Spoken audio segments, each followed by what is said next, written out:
And also news coming in from the northern region indicates that Buetim Anthony Gingon is to represent the NDC for the Bumbrugu seat parliamentary elections. In this year's elections will soon be joined on the phone lines by Zubeida Ishmael. She is our northern regional correspondent. As soon as we get through to her, she will be giving us updates on these very elections. Let's turn our attention to the Volta region for now. Now, the Inspector General of Police, John Kudalo, says the police are ready for the upcoming general elections. He, however, cautioned police personnel to be guided by the principles of policing and not engage in acts that could dent the image of their service. The IGP's visit to the region forms part of his nationwide tour to interact with personnel and inspect equipment available to keep the peace during the upcoming general elections. Both junior and senior officers performed a drill to exhibit their readiness for the elections. Various weapons and other fighting equipment were also displayed. The Volta Regional Police Commander ACP Vincent Rijima Dejo also appealed for more logistical support to enhance their duties. You know, we are not responsible for the election itself. We are only there to assist to provide safety and security for the election, the electorates, the electoral materials, and the personnel that are involved in the process. We know our task, and we know that we shall be there to see to that the right things is done at all times. The IGP, Dr. John Kudalo, said the police will ensure that calm prevails during the elections. Come November/December 2016, we are ready as policemen, ever ready. If Parliament gives the nod or we decide to stick by December, we know that the election is coming. And that event, we have been forewarned, so we are ready no matter which date we are supposed to have it. The police later marched through the principal streets of Ho and finally converged on the regional police headquarters.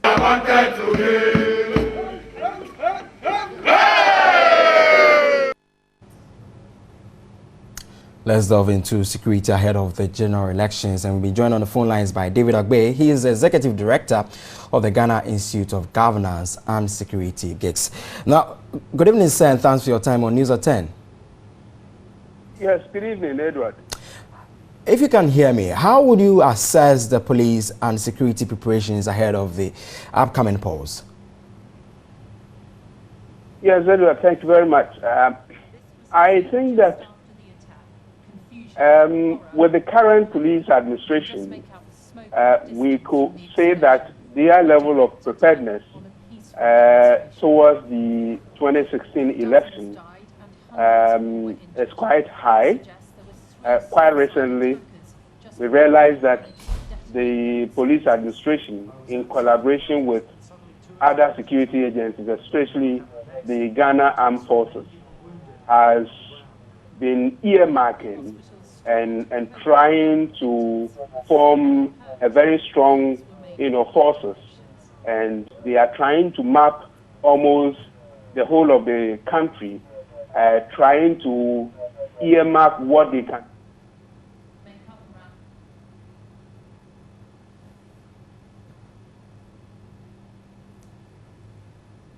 Is concerned, they've met quite a number of times, trying to dialogue with media, trying to make sure that Mr. John Kudalo has been going around all the regional capital to more like negotiate and dialogue, with the his officers around the country, so that they will know the task ahead of them, and so we could say that as we speak now, the morale is quite high.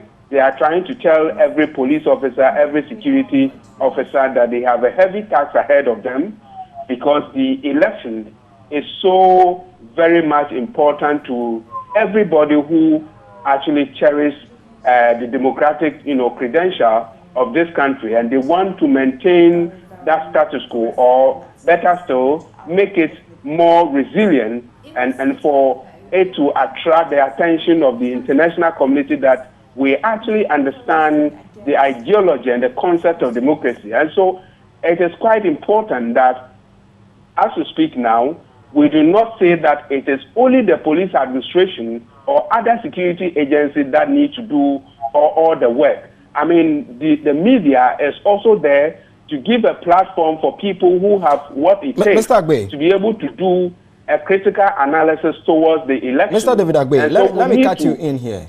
Let me cut you in here because of lack of time on our side. Now, my second question to you is that the Ghana Police Service says it has uncovered 81 constituencies that have been identified as hotspots out of the 275 constituencies. How crucial is this very latest development that they've been able to uncover? Yes, Edward, every 4 years going into the election, what police administration and other security agencies do is that they do monitor the conduct and behavior of Ghanaians and be able to identify flashpoints where normally during elections, citizens do cause some kind of disturbances and violence and all kinds of activities.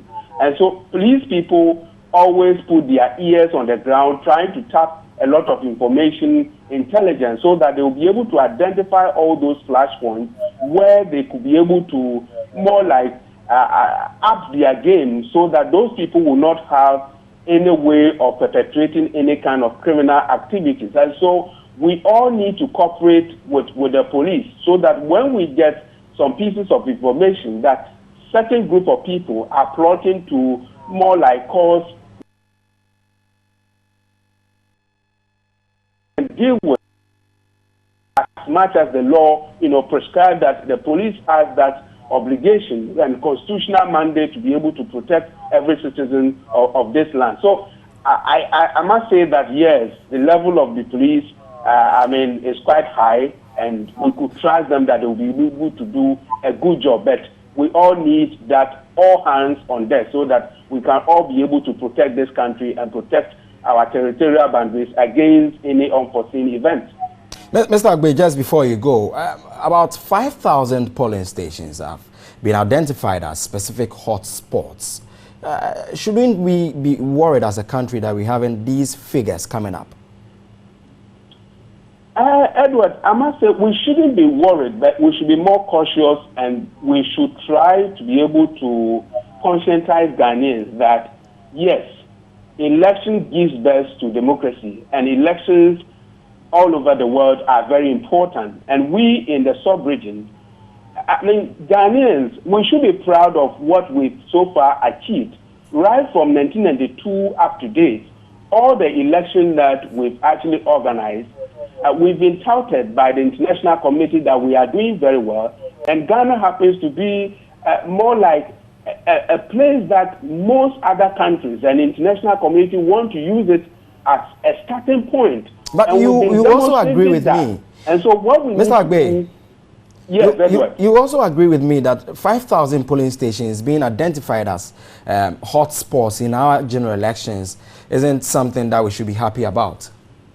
We should not be happy about it. But what we need to do is to try as much as possible to engage Ghanaians and to be able to educate Ghanaians that, yes, we all believe that election is very important. However, approaching election is not something that we need to create all kinds of harm to other fellow citizens. What we need to do is to be able to tell all other political parties that what needs to be done is to go onto the grounds and be able to educate your party followers and be able to craft a message that will be able to touch the heart and conscience of Ghanaians for them to actually vote for you, rather than employing and engaging people who are men who cause mayhem at various constituencies. And I know, and I trust the police and the military, that the way they handle the election in 2012, they are going to be more resilient and more robust to deal with any criminals or any people who are grouping themselves, having that psychological mindset that they will be able to cause some trouble somewhere. I think that the police are ready and the military are ready to distinguish themselves very well. And so every Ghanaian needs to be very cautious that approaching this election, no security officer is going to joke with his duty at all. And the onus and the responsibility is on them to be able to distinguish themselves so that at the end of the day, we can all have that common trust and confidence in them that, yes, our security forces are more robust and they are not going to leave any stone unturned. So we need to tell Ghanaians that politics is supposed to be governed by objective level of rules and laws, and everybody needs to make sure that we respect and be able to tell ourselves that this is what we need to do to be able to protect this country. We know that every politician has a certain level of interest, and that is what politics defines, that you need to have a certain interest whilst you are looking for a political authority, but then you also need to play according to the confines of the rules of the game. And so let's say that, yes, the security forces are going to do a decent job, but we all need to cooperate with them for them to be able to protect us and be able to send a signal to our partners that, yes, we actually understand what democracy is all your points about. Have been and well we made, know sir. And we trust that, yes, the police administration and other security forces, including TV3, you are going to do a diligent job so that Ghanaians will be able to see that, yes, we really understand what politics is all about and what we can do to be able to enhance democracy in this country. We're grateful. We're grateful that you joined us on the phone line.